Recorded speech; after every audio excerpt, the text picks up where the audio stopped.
um ótimo dia para você. Hoje é quarta-feira, dia 1º de outubro de 2025. Estamos ao vivo, direto dos estúdios da EBC em Brasília, e participam do programa de hoje colegas convidados de rádios e portais de norte a sul do país. Bem-vindos todos, e se você chegou agora, fique com a gente. Eu sou Karine Mello e hoje a conversa é com a ministra da Gestão e da Inovação em Serviços Públicos, Esther Dweck. Estaremos com você, então, nessa próxima hora. O Bom Dia Ministra é uma produção da Secretaria de Comunicação Social da Presidência da República em parceria com o Canal Gov, que é apenas uma das muitas emissoras que integram a empresa Brasil de Comunicação. Para você nos acompanhar nessa entrevista, são muitos os caminhos. Pela Rádio Gov, estamos em rede facultativa de rádio para todo o país, mas se você quer nos ouvir e ver, pode nos assistir na sua TV, no Canal Gov ou pelo nosso YouTube, que é o @canalgov. Você também pode nos acompanhar pelo site da Agência Gov, agenciagov.ebc.com.br. Lá, além da TV ao vivo de todos os programas que temos no ar, você também acompanha as principais notícias do governo federal. Outra opção é baixar de graça na loja de aplicativos do seu Android ou iOS o Canal Gov e assistir toda a nossa programação ao vivo, bem na palma da sua mão.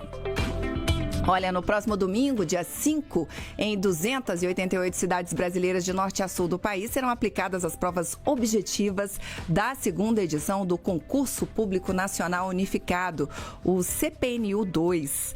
Dessa vez, são 761 mil inscritos disputando um emprego no Serviço Público Federal. Depois do sucesso da primeira edição, que inovou a forma de seleção e democratizou o acesso aos cargos públicos, o CPNU-2 vem aí com novos avanços, mais oportunidades e o compromisso de tornar o serviço público cada vez mais inclusivo, transparente e eficiente. Se você está inscrito ou tem alguém próximo que está, o programa de hoje é todinho para você. A ministra Esther Dweck vai detalhar como será esse novo concurso, os principais diferenciais, o impacto também dessa iniciativa na modernização do Estado. Ao longo da conversa, a gente também vai falar de outros assuntos. Obrigada pela presença e bom dia, ministra. Bom dia, Karine. Um prazer estar aqui novamente com você. O prazer é todo nosso, já é tradição. A senhora vir aqui para a gente falar do concurso, né? Então, vamos nessa. Domingo tem prova. Domingo tem prova, o pessoal tem que estar preparado, chegar cedo, né? Cedo muito que horas? O que é cedo? Vamos cedo. lá. A prova é 1h da tarde, mas os portões abrem 11h30 e fecham 12h30. Né? Então, a gente não quer Indiana Jones. Eu sempre falo, lembra, não é nega a pessoa correndo, passar embaixo. Não façam isso, por favor. Então, cheguem cedo, a partir de 11h30. Os portões vão fechar 12h30 para dar tempo de alocar todo mundo nas salas direitinho. Então, é muito importante chegar cedo, levar canetas, preta ou azul. Esse ano pode ser azul também. Né? E levar seu documento de identificação e, se possível, quem puder, imprimir também aquele cartãozinho de local de prova. E muito importante, conferir o endereço do local de prova, para não chegar no lugar errado. Isso é muito importante. Então, o pessoal, né, se concentrar aí, chegar bem tranquilo, né, de preferência levar água também, às vezes é importante. E a prova esse ano é só de tarde, então é mais tranquila do que ano passado, que foi o dia inteiro, né? Então, acho que isso vai ajudar as pessoas a poderem fazer com mais tranquilidade também a prova. Ministra Esther Dweck está dizendo que a prova vai ser só à tarde, porque esse ano uma das novidades, ministra, é que vão ser 2 etapas, não é isso? É por isso, né? Exatamente, Karine. Esse ano a gente vai ter as provas objetivas nesse domingo, né, agora dia 5 de outubro, e a prova é discursiva só no dia 7 de dezembro. Então, a gente separou as 2 provas para justamente poder fazer num turno só, e aí a gente faz, quem é aprovado nessa fase, passa para a segunda etapa, né, e faz a prova no dia 7 de dezembro. A senhora mencionou aí já o horário de chegada, tudo no horário de Brasília? É perfeito, boa lembrança disso. A gente está aqui para o Brasil inteiro, né?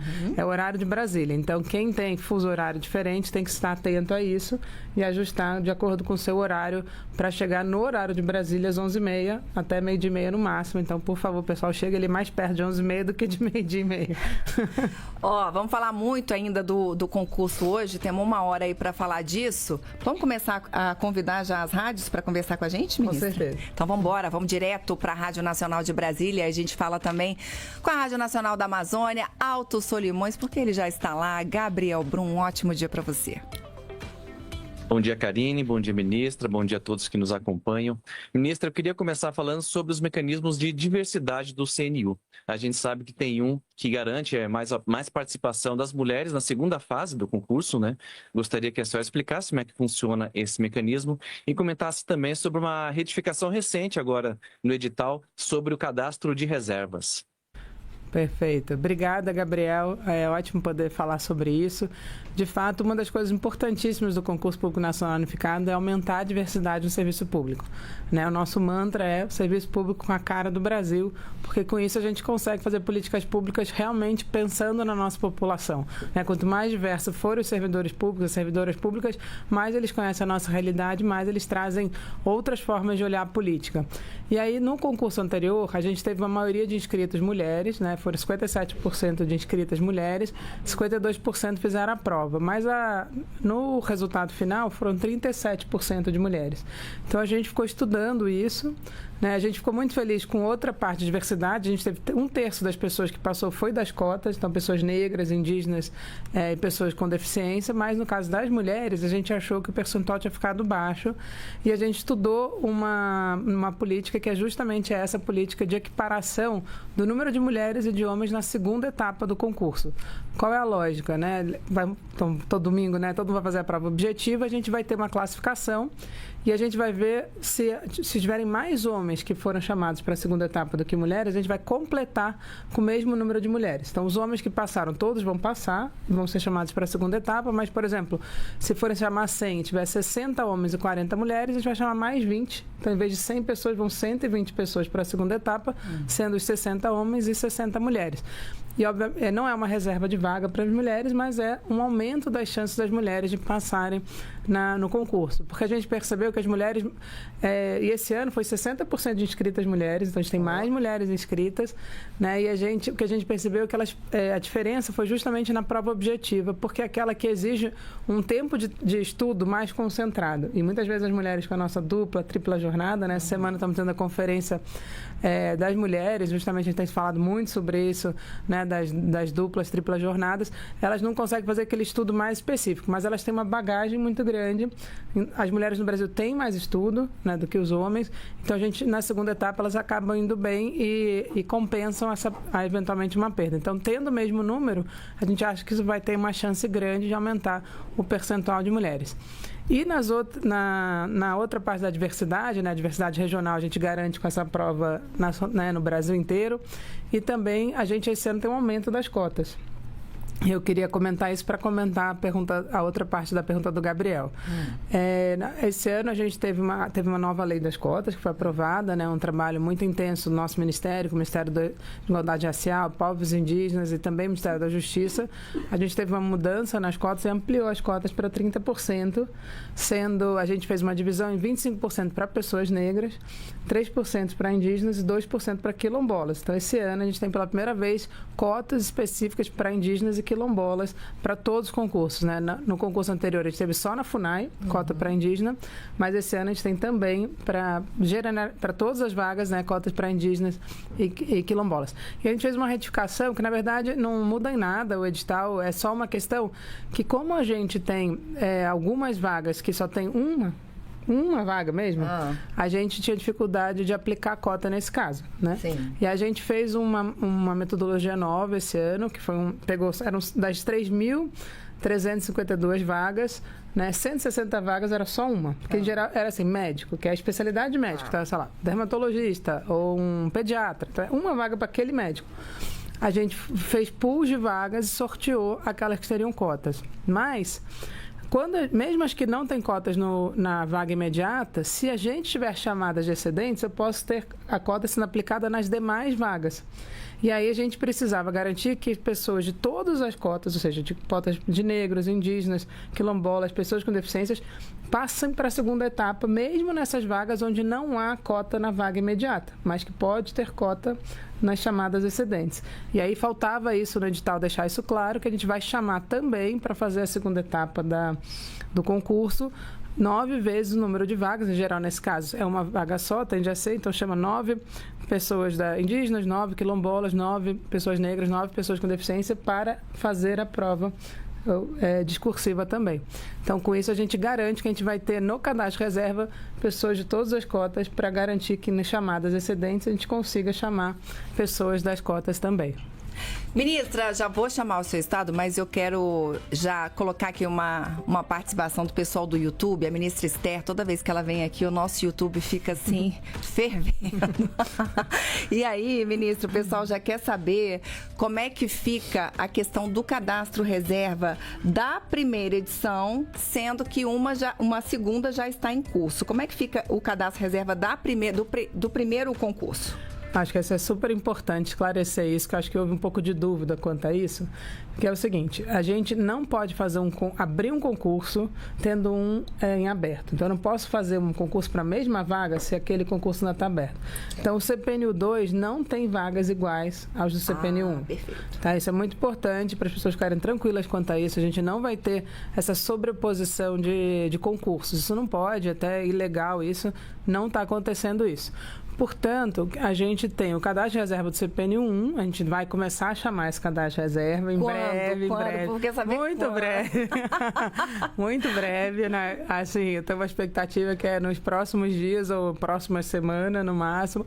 Né? A gente está muito em breve para começar a chamar o cadastro de reserva do CPNU 1 e vamos continuar chamando. O CPNU 1 tem vigência de 1 ano, podendo prorrogar por mais 1 ano. Certo. Então, quem está no cadastro de reserva, a gente sabe que tem uma ansiedade aí, mas a gente pode, lembrando que vale até o meio do ano que vem, alguns até um pouco mais, e a gente tem a possibilidade de renovar por mais 1 ano esse cadastro de reserva, que dá tempo de chamar aí ao longo de 1 ou 2 anos mais gente para a entrada.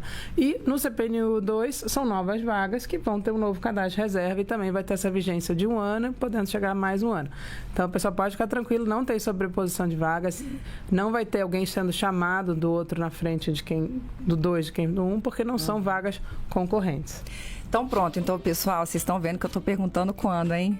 Então a ministra já deu uma sinalizada boa aí, próximos dias, né? Então tá próximo. Vamos em frente, ministra, vamos embora pro seu estado, vamos lá pro Portal Dia, vamos conversar com o Saulo Júnior.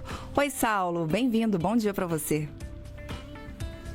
Bom dia, ministra Karine, bom dia, colegas.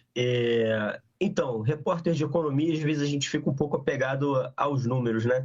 E eu queria falar aí do Rio de Janeiro, porque... Aí não, né? Aqui do Rio de Janeiro, porque a gente recebeu um material que consta o seguinte, são 760 mil inscrições no CPNU 2 até agora, sendo que 108 mil são do estado do Rio, né? O estado que está liderando isso. Até com uma vantagem grande com relação a São Paulo, que é o estado mais populoso do país, com mais que o dobro da população do Rio. São Paulo tem 77 mil inscrições, enquanto o Rio tem 108. Eu queria entender assim, por que de haver um apelo maior do Rio com relação a isso. Vocês têm alguma explicação para isso, alguma hipótese do porquê que o CPNU 2 foi mais procurado pelos cidadãos fluminenses percentualmente do que, por exemplo, paulistas, mineiros, que são estados até mais populosos que o Rio? Oi, Saulo. Bom, esse é meu estado. A Karine estava brincando aqui que é porque eu sou do Rio, então tem mais apelo, mas não acho que seja isso, não. Para mim, uma explicação muito simples. O Rio tem uma tradição, por ter sido, né, antiga capital, de atuar no serviço público. Então, as pessoas no Rio, assim como aqui em Brasília, têm isso como almejam isso como carreira, né, pela lógica de ter sido capital durante muitos anos e terem muitos órgãos públicos ainda no Rio, federais. A gente tem muitos órgãos públicos federais, tem vagas para o Rio de Janeiro também, né? Então, portanto, o Rio acaba sendo um estado, assim como e a capital do Rio, né, dos 108 mil, 60, eu estou sem os óculos aqui, mas então, em torno de 60 a 68 mil, que eu fiquei sem meus óculos, são da cidade do Rio de Janeiro, né, e vão fazer prova na cidade do Rio de Janeiro. Embora o local de maior concentração seja em Niterói, na UF, no campus do Gragoatá, justamente porque é um campus grande que vai reunir muita gente lá para fazer a prova. E a minha hipótese é essa, né? O Rio de Janeiro sempre teve uma tradição de concursos públicos, tem muitos órgãos públicos federais e tende, então, portanto, a ter isso como as pessoas têm isso como uma expectativa realmente de entrar no serviço público federal. Mas a gente fica... e tem muitos cariocas aqui em Brasília, né? Como a gente sabe, que vieram desde do início, então tem família aqui, as pessoas conhecem essa tradição. Acho que faz muito sentido.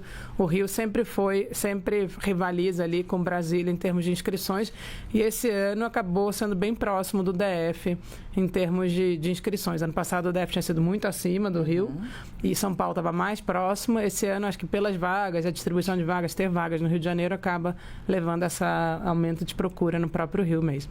Maioria das vagas para Brasília, ministra? Maioria das vagas para Brasília, mas a gente tem muitas vagas espalhadas pelo Brasil inteiro.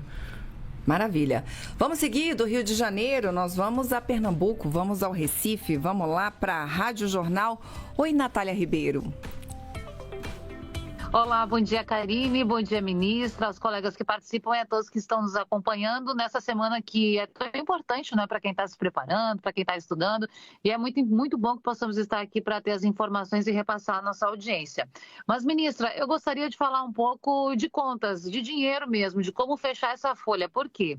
O governo federal adota, então, pelo segundo ano consecutivo, essa iniciativa de fazer o preenchimento de diversas vagas através de concurso. É fato notório que muitos órgãos reclamam, mas já há muito tempo, não é algo só dessa gestão, do déficit de servidores em diversos órgãos federais.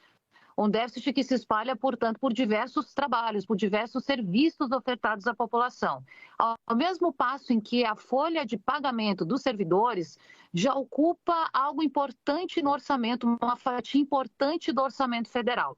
Eu gostaria de entender, ministra, como fazer esse equilíbrio. E claro que eu sei que a senhora não responde, por exemplo, pela economia ou pela fazenda, mas isso deve ser discutido também.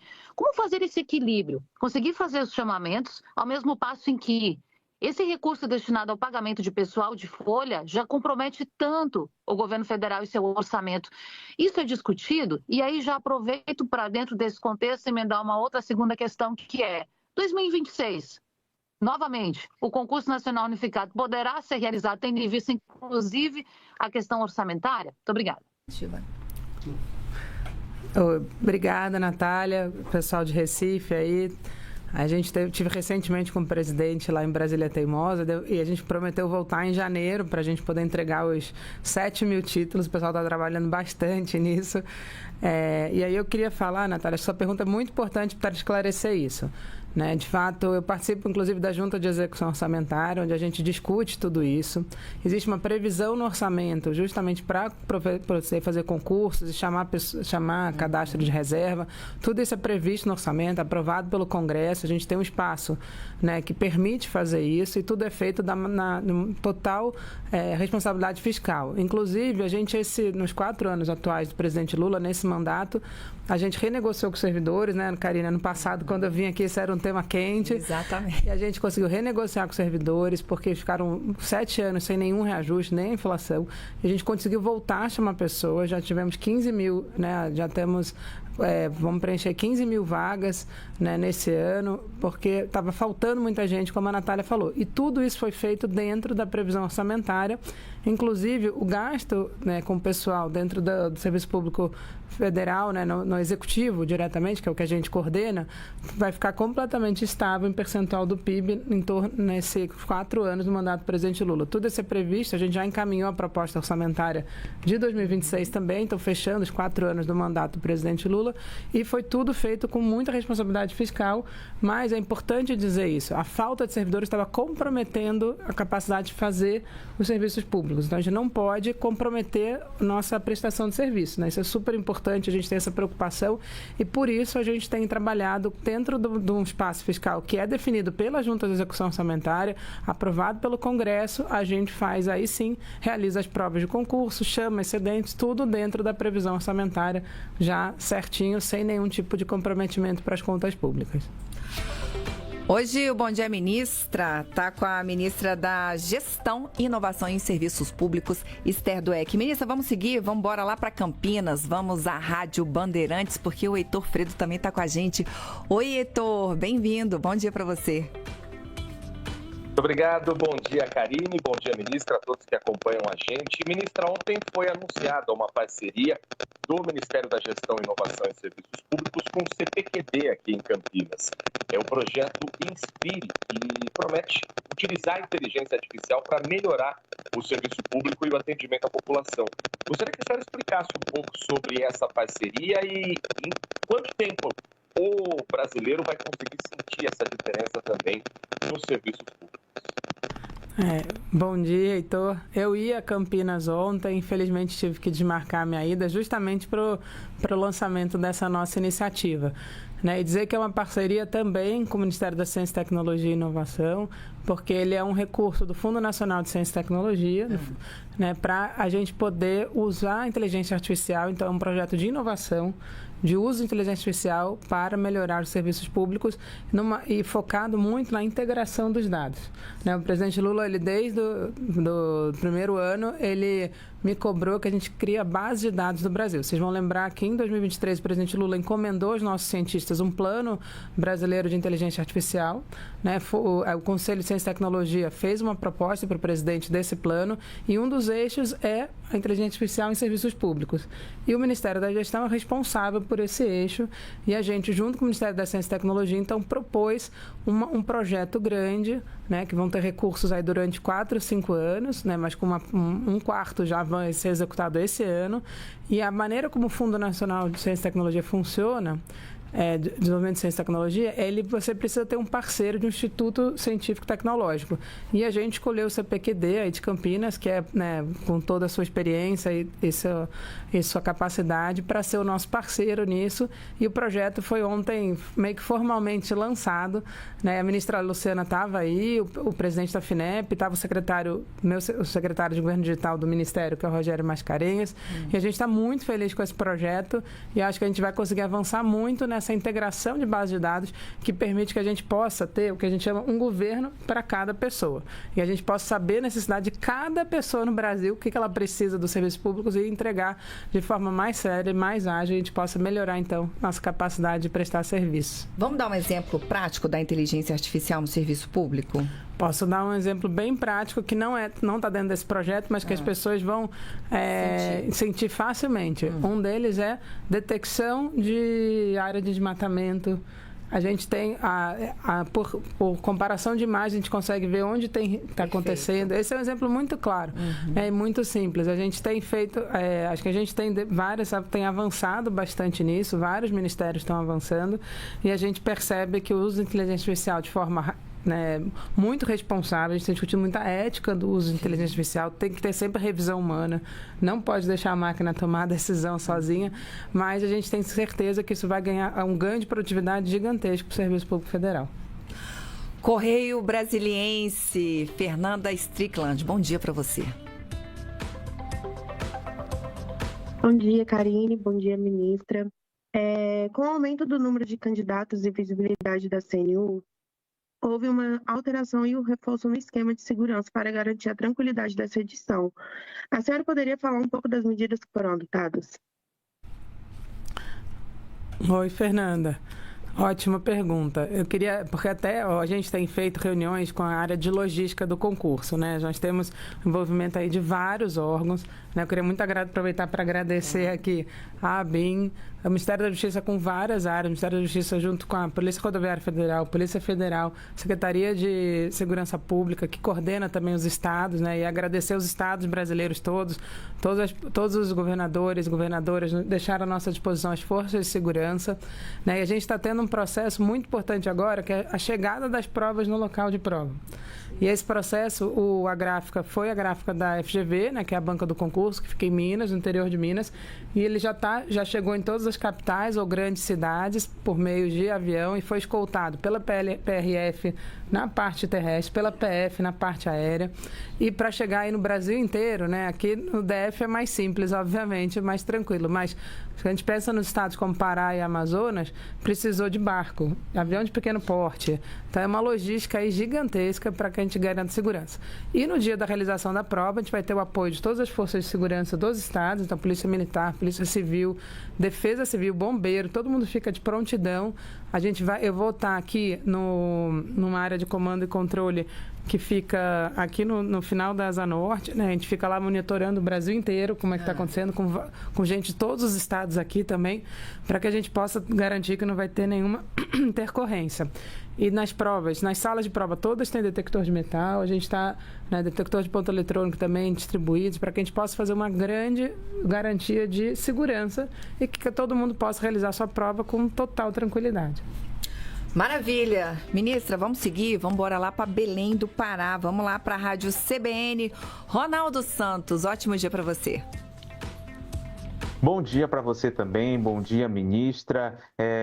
Foi falado ainda há pouco sobre a questão da segurança, né? E eu queria lhe perguntar, ministra, sobre quais são os principais desafios logísticos para a aplicação da prova em mais de 228 cidades aqui do Brasil. Obrigada.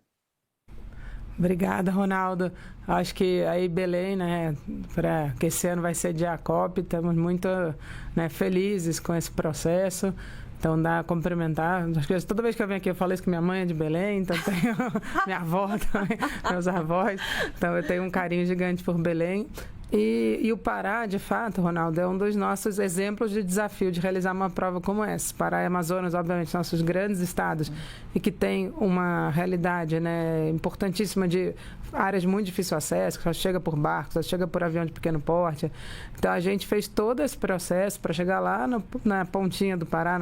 No caso do Pará, às vezes, é o sul do Pará que é mais complexo, né? No caso do Amazonas, é que a pontinha é mais complexa.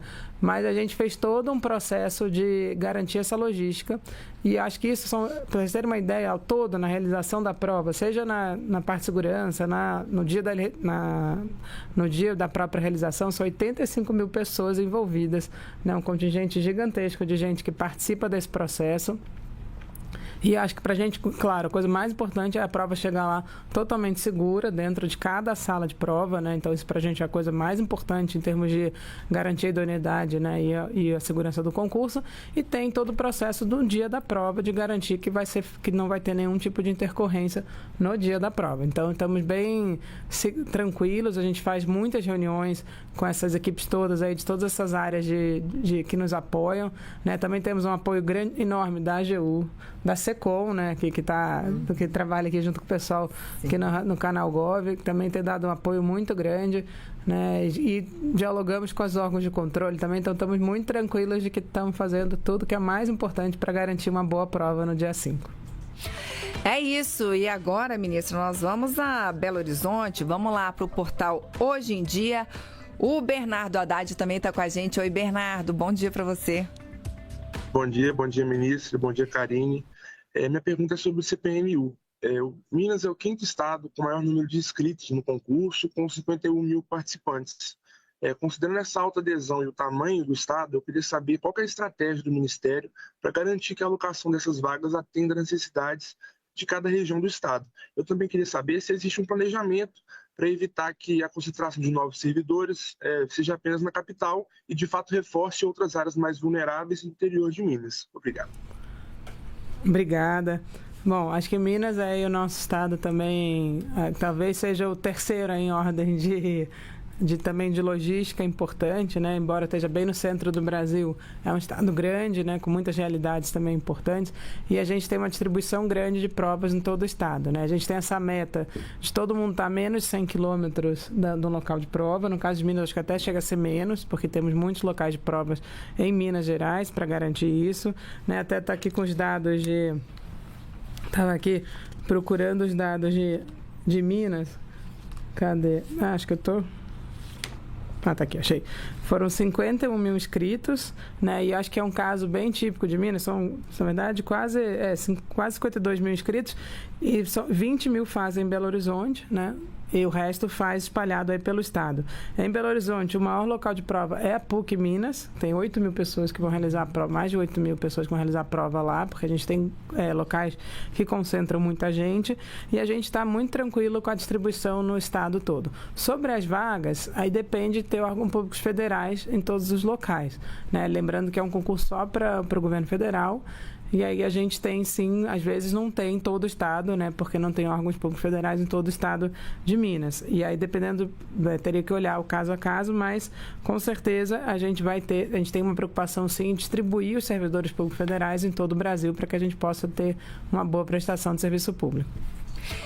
E aí a gente vai fechar aqui a nossa primeira rodada com a Rádio Sociedade de Salvador. Gabriela Domingos, bem-vinda, ótimo dia para você e para todo o pessoal aí de Salvador. Bom dia, Karine. Bom dia, ministra. É um prazer participar e representar aqui a Rádio Sociedade.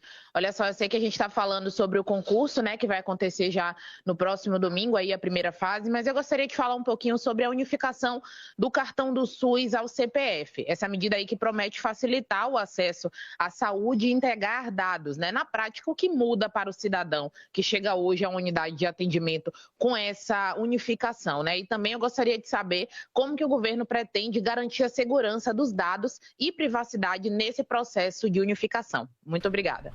Obrigada, Gabriela.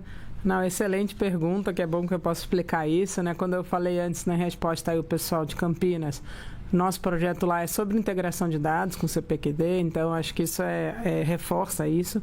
E a primeira coisa, Gabriela, é dizer que a unificação do CPF no cartão do SUS é algo que a gente almejava já há muito tempo.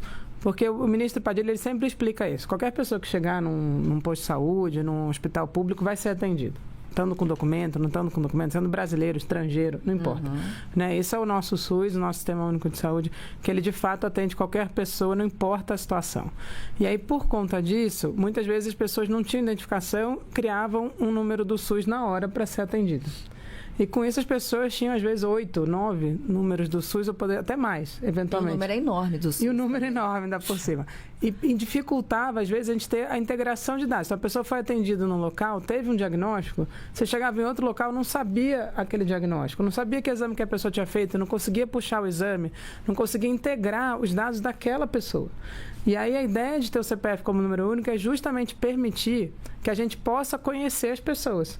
E a pessoa chega em qualquer posto de saúde no Brasil, em qualquer lugar, vão saber o histórico dela, que coisa que ela fez, se ela tem hipertensão, se ela tem diabetes, vão poder saber ministrar o documento, administrar o medicamento correto, saber o tipo sanguíneo, coisas básicas de saúde que vão ajudar no atendimento. E hoje, então, o que muda na realidade das pessoas, né? Não, se você esquecer seu CPF, não tiver documento, você será atendido. Então, não se preocupem quanto a isso. O SUS não vai deixar de atender ninguém porque está sem o número do CPF na hora. Mas, se você tem CPF, quando você vai emitir seu cartão do SUS, agora já sai, o seu número do SUS é o CPF. E com isso a gente vai poder facilitar muito a vida das pessoas.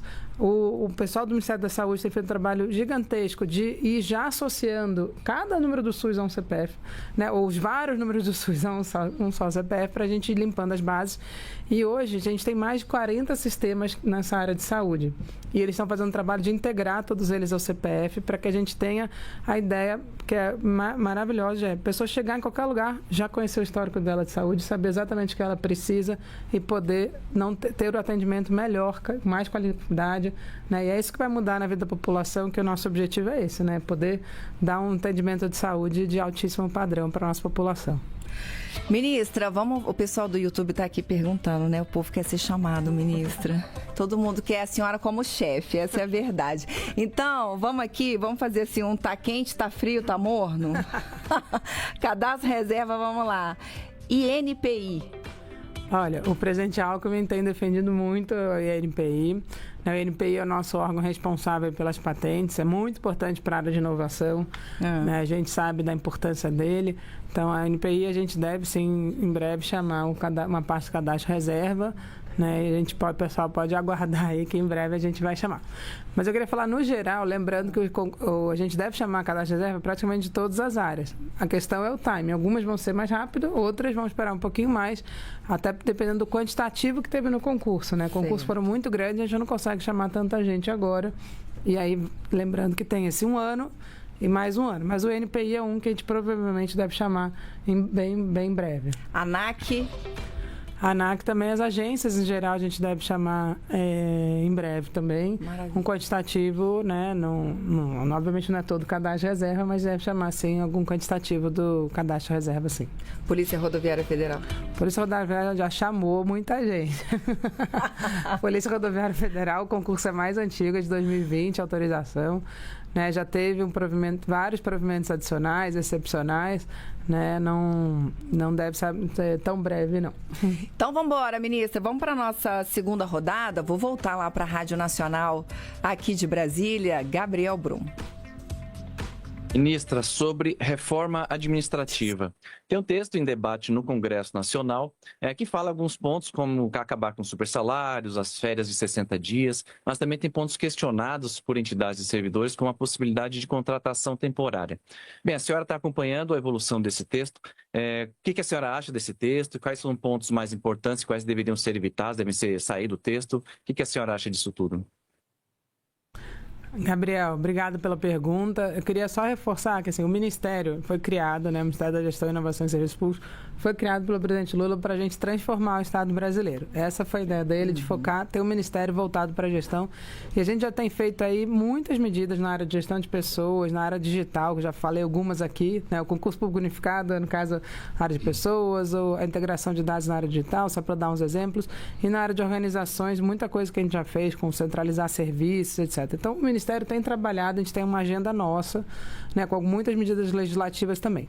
O projeto que está sendo hoje discutido é um projeto do Legislativo da Câmara Federal, né, foi um grupo de trabalho criado pelo presidente Hugo Mota, que a gente acompanha os trabalhos, mas o texto ainda não foi divulgado. Então, a gente não tem como dialogar sem um texto divulgado.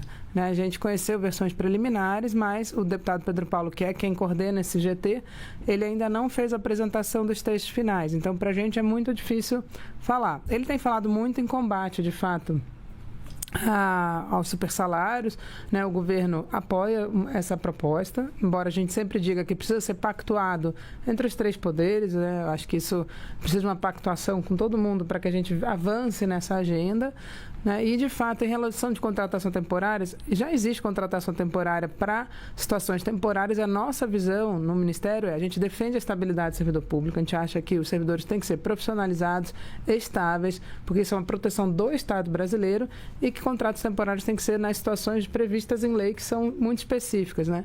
E a gente precisa até melhorar a qualidade das condições de trabalho dessa equipe temporária. Mas a gente não é favorável a uma generalização de contratação temporária no Serviço Público Federal. Ministra, quero falar um pouquinho, a gente está falando aqui do concurso, mas a gente não falou de salário, né? Quanto é que esse povo vai ganhar, né? A gente quer saber um pouco disso e queria saber o seguinte também, houve no serviço público aí uma estagnação de muito tempo, né? Em anos anteriores aí, os servidores ficaram sem reajuste, como a senhora mesma mencionou, esteve aqui, a senhora fez um esforço muito grande, né?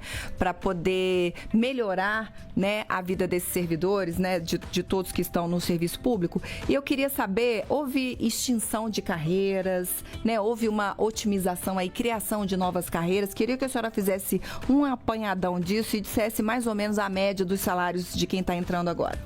Bom, vamos lá. Tem vários, são muito diferentes os salários que estão entrando agora, né? A gente tem 9 blocos, temos 2 de nível médio, 7 de nível superior, então é uma diferença muito grande. Então, depende da carreira. Depende da carreira, né? Tem salários muito variados, aí eu não teria a média aqui. A gente tem essa tabela publicada, né? A gente pode depois passar para vocês, se quiser deixar disponível aí para o pessoal olhar. Uma coisa importante, aí eu acho que esse sim eu queria falar sobre a racionalização dos cargos no Serviço Público Federal. A gente, quando chegou, tinha uma realidade de falta de servidor, como até a Natália comentou aqui, e muitas vezes os ministérios vinham para a gente e falavam assim, eu tenho muitos cargos vagos, eu quero minhas vagas aqui. E a gente olhava aqueles cargos vagos, eles não eram os cargos que ele precisa. Né? Então, por exemplo, tinham cargos de assessorista, datilógrafo, cargos totalmente que não fazem sentido hoje a gente contratar no Serviço Público Federal. Então, a gente começou um processo de transformar esses cargos em cargos que sejam, de fato, os cargos do futuro. Qual é a nossa lógica de cargos futuros? São carreiras transversais que podem atuar em mais de um ministério. Por quê? Porque as pessoas, justamente, a gente defende a estabilidade, então quem está entrando tende a ficar por um período longo e a velocidade da transformação digital hoje, a velocidade da transformação do Estado, significa que a pessoa o que ela faz hoje, não necessariamente que ela vai fazer daqui a 15, 20 anos. Então, ela tem que ter essa capacidade de poder atuar em várias áreas. Portanto, a gente tem feito uma transformação já em torno de 66 mil cargos que a gente transformou, né? Então, transformou em cargos novos, mais transversais, completou carreiras. Então, por exemplo, o caso da Anvisa, um caso recente que a gente está fazendo esse processo. A Anvisa, ela tinha uma carreira antiga que foi extinta já antes, e aí as pessoas estão se aposentando e ela tem a carreira nova que estava com um quantitativo muito inferior ao necessário. O Ministério da Saúde tinha muitos cargos obsoletos que não vão ser mais providos no concurso. O Ministério da Saúde permitiu que a gente transformasse esse em novos cargos para a Anvisa. A gente está também transformando para o próprio Ministério da Saúde, para a ANS também. E a gente criou 2 novas carreiras agora no Serviço Público Federal.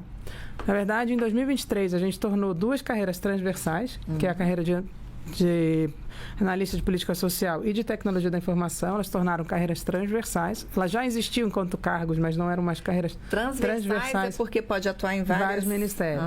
E criamos 2 novas esse ano, agora de 2025, que estão no CPNU 2. Essas 2 novas têm vagas no CPNU 2, são 250 vagas para o analista de desenvolvimento socioeconômico e 250 vagas para o analista de justiça e defesa, né, que é justamente uma carreira civil para o Ministério da Defesa, mas que não vai ser só para o Ministério da Defesa, vai também atuar no Ministério da Justiça e outras áreas correlatas, porque essa lógica de termos carreiras transversais, e com isso, essa, na nossa visão, são as carreiras do futuro do Serviço Público Federal. Sem dúvida. Vamos seguir, ministra. Vou pedir para os colegas e para a senhora também para a gente ser mais objetivos nas perguntas e nas respostas para dar tempo de todo mundo perguntar. Então, vamos embora. Vamos lá para o seu estado de novo, Portal Dia. Saulo Júnior. Bom dia, prazer falar com todos vocês de novo. Ministra, eu acho que ficou bem clara a vantagem do novo cartão do SUS, né, com o CPF, quando você respondeu a pergunta da colega ali, né, a respeito da unificação, de você poder observar ali qualquer diagnóstico que a pessoa já tenha tido anteriormente, né, e tudo mais. Então, acho que essa questão ficou bem esclarecida. Só que eu queria entender o seguinte, no material que o governo já tinha publicado, dizia que seria implementado a partir de outubro, né? A partir de outubro. Então, assim, já está valendo hoje e, na prática, o que a pessoa tem que fazer? É apenas entrar no aplicativo do SUS e emitir esse cartão? Qual é a questão prática que a pessoa precisa fazer? Precisa ter o cartão físico dentro de determinado prazo? Não precisa? Pode ser só o digital? Enfim, queria entender essa questão prática mesmo, se já está valendo e como emitir esse cartão. Obrigada, Saulo. É muito simples para o cidadão, na verdade ele não precisa fazer muita coisa, mas quando ele vai na sua carteira digital do SUS e ele pede o cartão, já vem o cartão com o número do CPF, pode ser só o digital, não precisa ter o físico, tá? Isso é muito importante. E, na verdade, ele pode chegar no posto de saúde e apresentar também, dar o número do CPF dele, quando ele for ser atendido. Porque o importante é poder ter o número do CPF registrado lá no prontuário dele, na ficha que ele vai fazer quando chega no posto de saúde. Se a gente olhar a vacina, né, principalmente a vacina de Covid, ela já foi criada com essa lógica.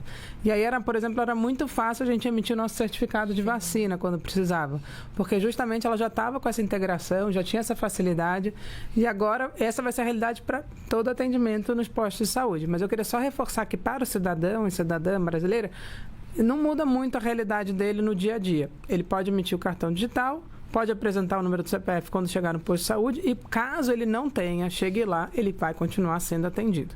Né? E vai ter um processo. A diferença agora é que quando se emite um número do SUS, né, ele passa a ser temporário, ele não torna permanente como era antes, tem uma vigência curta, só para aquele atendimento, e a ideal é que a pessoa depois, na sequência, possa associar o CPF dela àquele atendimento que ela teve, e aquele número do SUS, ele deixa de existir muito brevemente e não fica acumulando vários números do SUS aí nos sistemas. Rádio Jornal Recife, Natália Ribeiro.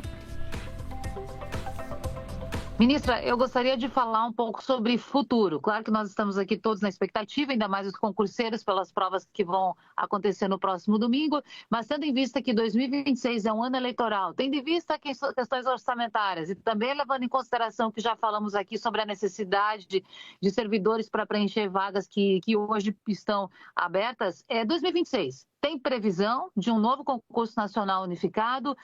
Se não tem previsão ainda, quando isso deve ser discutido? Como o Ministério tem tratado isso, ministra? Obrigada. Obrigada, Natália. Não, para 2026 a gente não tem previsão de um novo concurso público nacional unificado. Né? O que a gente tem previsão em 2026, que está previsto no orçamento, né, e tem espaço, é para chamada de excedentes de diversos concursos que estão abertos. Né? Também a própria entrada do CPNU 2, né, que é a prova, a gente tem o primeiro resultado em 20 de fevereiro, mas a gente vai fazer chamadas para ter certeza que as pessoas querem, então vão ter 3 chamadas para as pessoas confirmarem que querem entrar, e a gente vai divulgar a lista final mesmo em 16 de março, né, que é quando vai ter a lista final.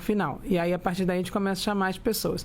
Então, o que a gente tem previsão para o ano que vem é para a chamada do CPNU 2 e outros concursos que estão em aberto, tem a Polícia Federal, tem outros concursos que estão em abertos que vão ter chamada no ano que vem, e na sequência a gente vai também poder autorizar vagas de excedentes dos concursos que já foram feitos. Essa é a nossa previsão para 26.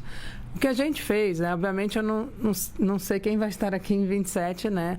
Mas o que a gente fez para garantir que se torne uma política mais permanente, independente até de quem esteja, né? Claro que, se a gente olhar, antes dessa atual gestão do presidente Lula, desde 2016, praticamente, a gente não teve autorização de concurso no Brasil. Então, depende muito disso, né, de ter autorização de concurso. Mas o que a gente fez esse ano para tornar-se uma política de Estado, né, mais permanente? A ENAP passou a ser a executora do concurso, não mais o Ministério. A ENAP ela foi fundida com a ESAF chegava a ser banca de concurso, a ESAF fazia concursos públicos. Sim. A gente, infelizmente, perdeu essa expertise, mas a gente trouxe a ENAP, e a ENAP é quem está, de fato, executando o concurso esse ano, né? A presidenta Betânia está participando de tudo, e a gente vai ter, então, esse processo de uma maneira que o conhecimento sobre realizar a prova esteja na ENAP. E, num próximo governo, né, em 2027, a gente acha que teria condições, sim, de fazer novamente um novo concurso público nacional unificado, com autorizações de novas vagas. Mas vai depender realmente de quem estiver sentado nesse lugar aqui. E, obviamente, né, quem estiver no governo vai autorizar novas vagas. ENAP, Escola Nacional de Administração Pública. Maravilha. Vamos em frente, ministra. Vamos lá para Campinas, Rádio Bandeirantes, Heitor Fredo. Ministra, ano passado o concurso nacional unificado ele ficou conhecido e foi divulgado como o Enem dos concursos. Esse ano esse termo, esse apelido não tem sido utilizado. É uma mudança estratégica de comunicação? Não, na verdade, eu sempre falei isso, Heitor, a gente adorou esse apelido, tá? A gente não tem nada contra o apelido, a gente gosta. E aconteceu uma coisa interessante, que vai ter esse ano a prova unificada docente, né? E aí chamaram de CPNU dos docentes. Então a gente viu que, né, a gente era o Enem dos concursos e a prova docente virou o CPNU dos docentes, concurso unificado dos docentes. E a gente viu que eu acho que o estado, se eu não me engano, teve algum estado recente para Pernambuco, agora eu me confundi, posso estar me confundindo, lançou um concurso unificado. Teve alguma área do judiciário que também fez um concurso unificado. Então a gente começou a perceber que a lógica pegou. Né? Até teve a pergunta sobre a reforma administrativa.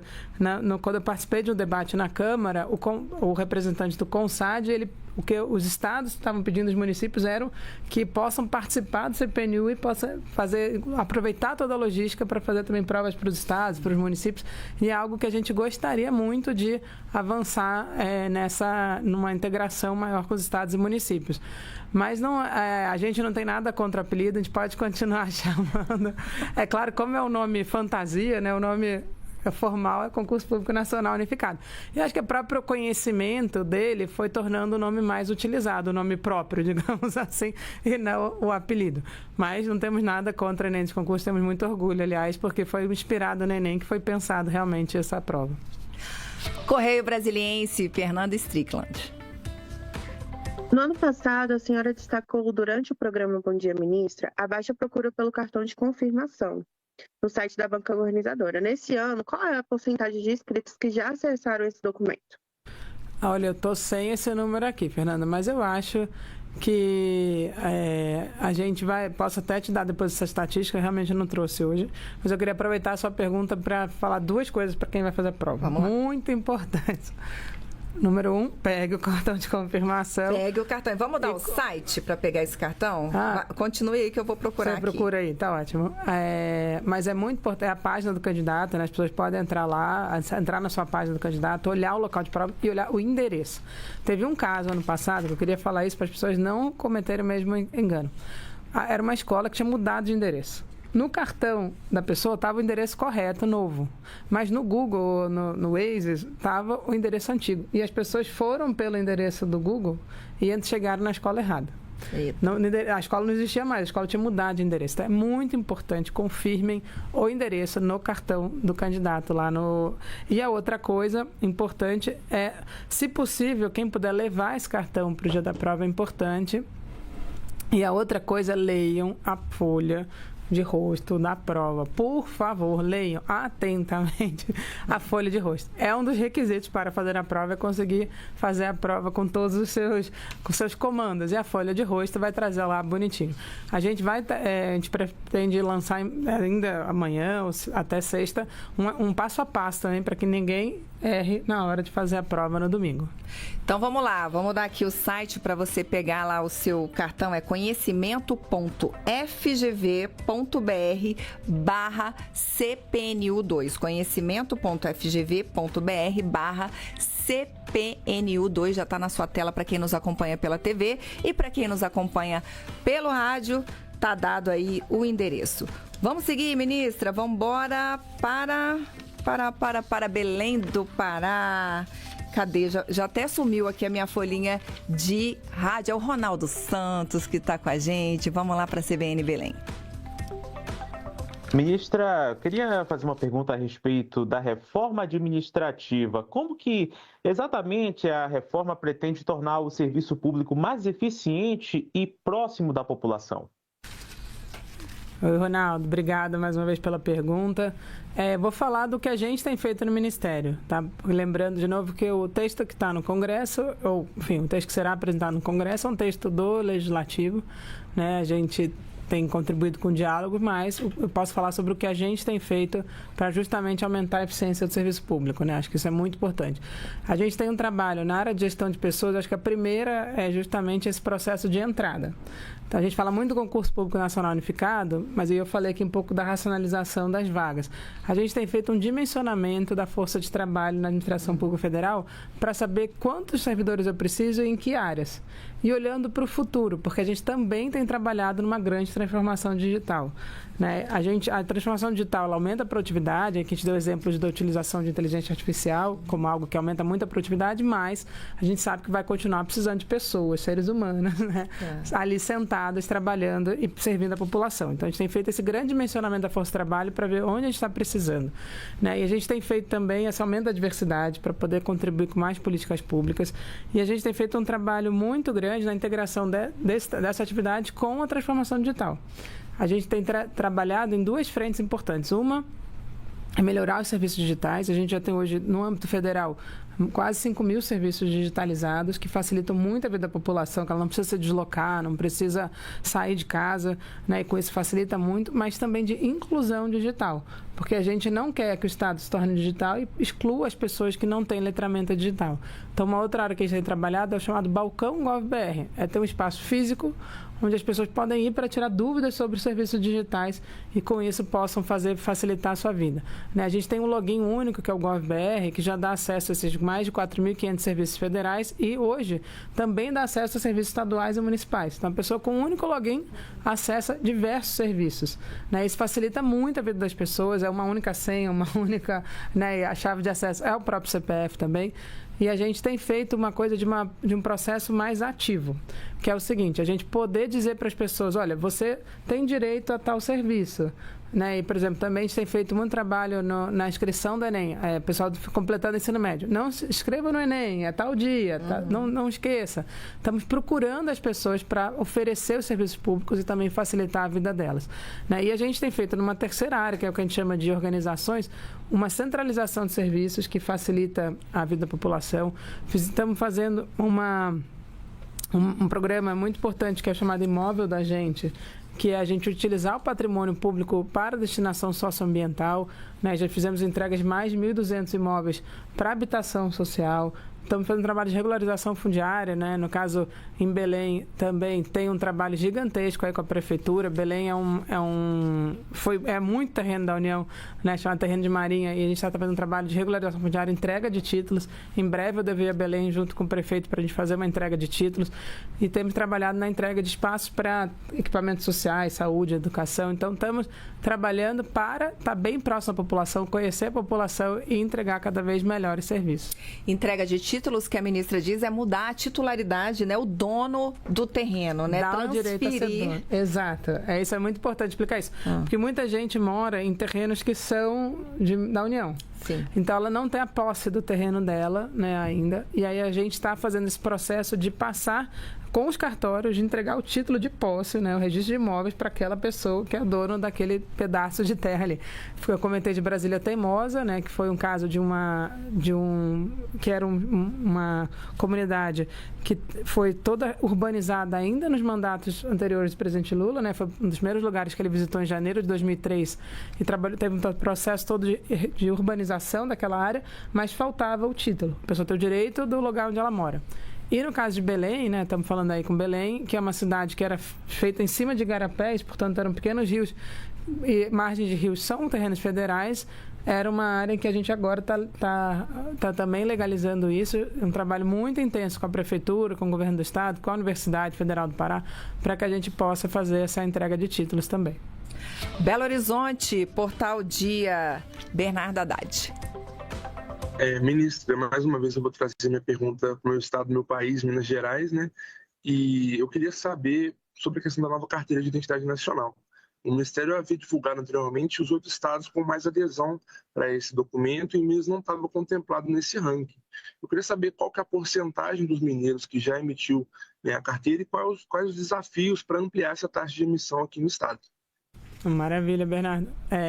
Então, acho que é muito importante. A Carteira de Identidade Nacional, ela é parte desse nosso processo de conhecer a população brasileira. Né? A Carteira de Identidade Nacional, ela é o mesmo documento agora no Brasil inteiro. Né? Não importa onde você emite sua carteira, agora o número é o CPF. Né? Antes a gente tinha a possibilidade de pessoas terem 27 RGs, cada um emitido no estado. Hoje isso não acontece mais.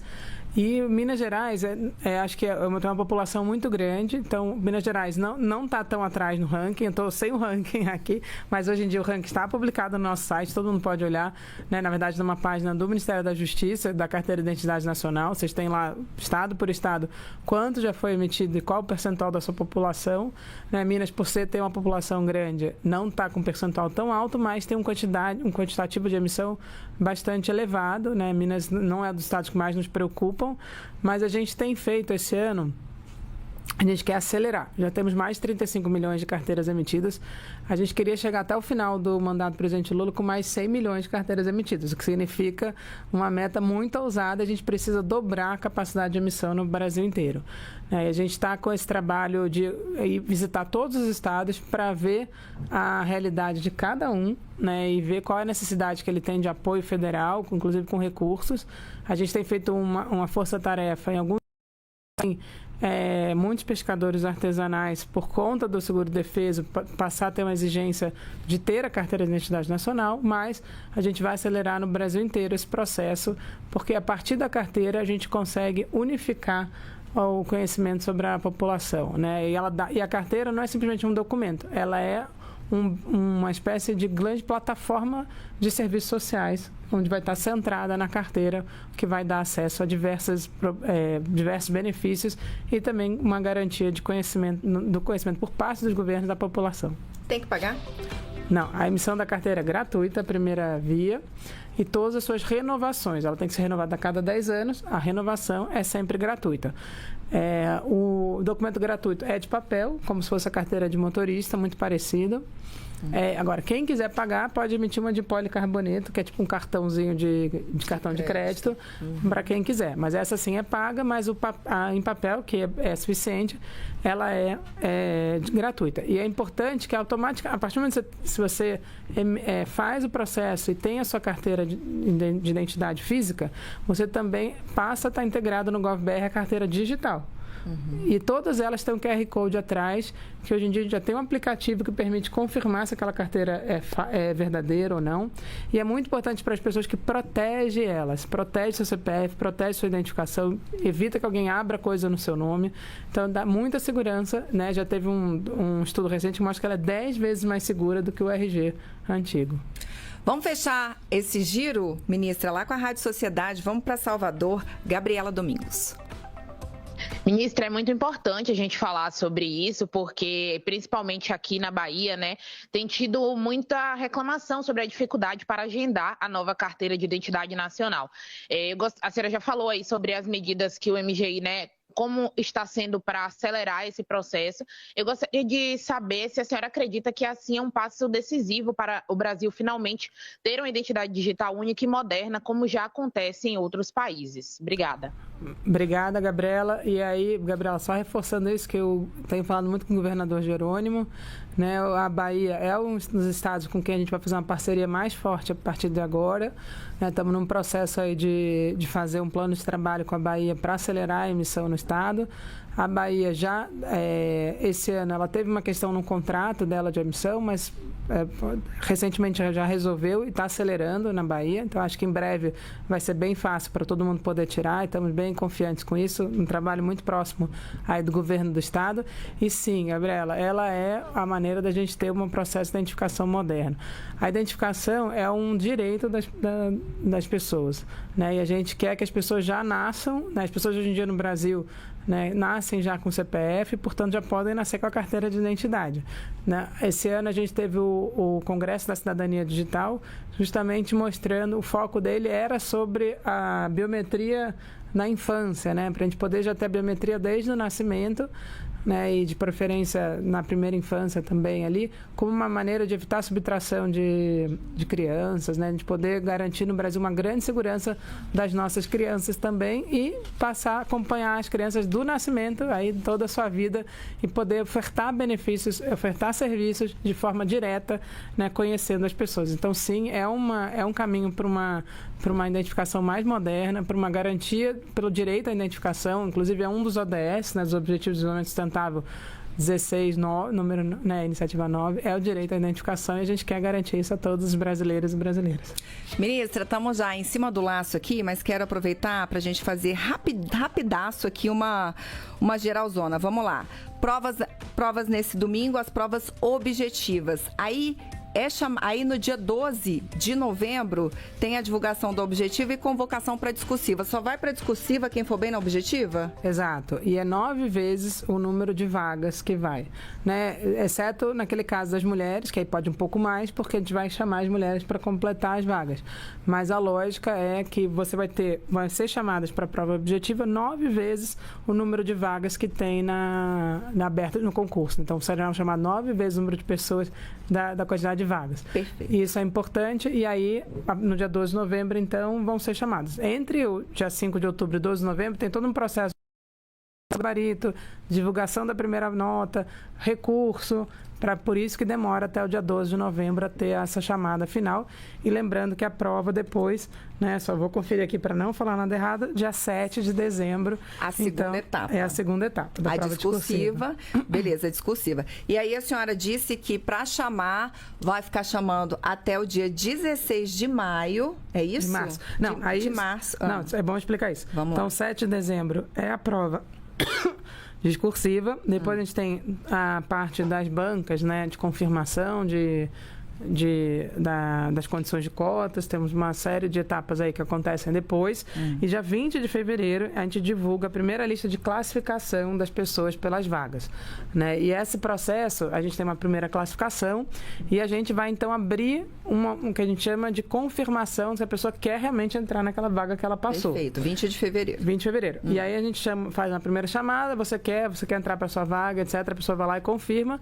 Se algumas pessoas disserem não, a gente chama mais gente. E aí faz uma nova chamada e faz 3 rodadas disso. E aí divulga o resultado final, no dia 16 de março de 2026. 16 de março. E para contratar o pessoal? Aí, a partir de 16 de março, a gente começa a homologar os concursos e começa a chamar. Aí vai para o curso de formação, aquela coisa toda. Essa leva de concursos agora tem pouquíssimos cursos com curso de formação longo. Acho que nenhum tem longo. Pouquíssimas vagas vão ter curso de formação antes da chamada. Né? Inclusive, as novas carreiras, a gente inverteu a lógica. O curso de formação agora é depois da nomeação. Perfeito. Então, a gente vai nomear as pessoas e aí faz o curso de formação. Ministra Esther, obrigada de novo. Obrigada por ter vindo mais uma vez conversar com a gente sobre isso. Quero deixá-la aí à vontade para pegar aí seus 2 minutinhos para se despedir da gente. Acenar de novo pro pessoal do YouTube lá que está te assistindo, que está aí esperando aí uma sinalização. Obrigada de novo. Maravilha, Karine, muito obrigada. Queria mais uma vez aqui agradecer ao programa Bom Dia Ministra. É sempre um prazer vir aqui, prazer também falar com as rádios aí, canais, né, do Brasil inteiro. Acho que é muito importante a gente poder chegar em cada pontinho aí do Brasil para que as pessoas conheçam o que o governo tem feito. Lá no Ministério a gente está, né, com essa agenda aí, 3 agendas foram importantes, foram faladas aqui. Primeiro, obviamente, a do concurso. Domingo, pessoal, de novo, cheguem, por favor, cedo e com tranquilidade. Mas eu queria falar também que no nosso site, a gente tem todas as medidas que a gente fez no âmbito de uma transformação do Estado.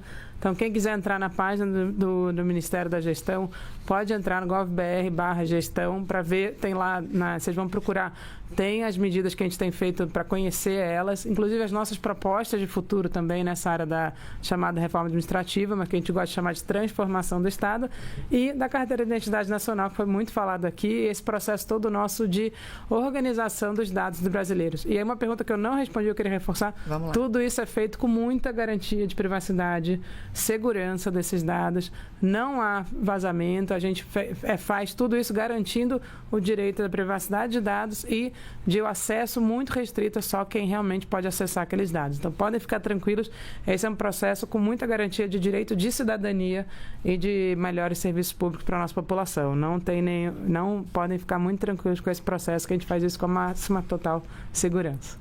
É isso, e com isso a gente finaliza aqui o Bom Dia Ministra de hoje. Obrigada, ministra, volte sempre, viu? Obrigada, Karine, é um prazer estar aqui.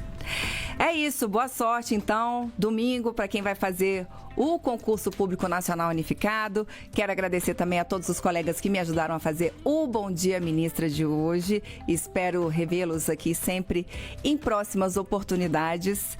Quem assina os trabalhos técnicos pela Rádio Gov é ele, Reinaldo dos Santos. E amanhã a gente estará com a ministra Márcia Lopes, ministra das Mulheres, e estará com a gente aqui. A gente vai conversar bastante com ela. Então é isso. A gente se vê amanhã. Tchau.